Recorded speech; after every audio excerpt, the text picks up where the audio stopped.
नमस्कार शेतकरी मित्रांनो. सध्या मोठ्या प्रमाणात पपई पिकाची नवीन लागवड चालू आहे. लागवडीनंतर रोपाच्या जोमदार व सशक्त वाढीसाठी सर्व प्रकारच्या आवश्यक अन्नद्रव्याची पूर्तता होण्यासोबतच अन्नद्रव्यांचे अपटेक होणे व पांढऱ्या मुळांची वाढ होणे गरजेचे आहे. त्यासाठी पुढील 3 ड्रेंचिंग आपण करू शकता. लागवडीनंतर 4 दिवसांनी पांढऱ्या मुळांची वाढ व जमिनीतील बुरशीजन्य रोग नियंत्रणासाठी रूटफास्ट 98 500 ग्राम, रिवायटल एफ 500 ग्राम, डॉक्टर बॅक्टोज डर्मस लिक्विड 1 लिटर प्रति एकर प्रमाणे अळवणी करावी.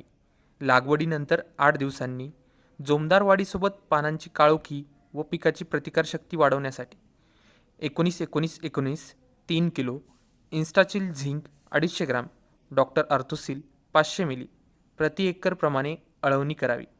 लागवडीनंतर 12 दिवसांनी पांढऱ्या मुळांच्या वाढीसोबत अन्नद्रव्यांचे अपटेक वाढवण्यासाठी डॉक्टर बॅक्टोज बॅक्टोकिट 1 किट, इन्स्टाचिल फेरस 250 ग्राम प्रति एकर प्रमाणे अळवणी करावी. धन्यवाद.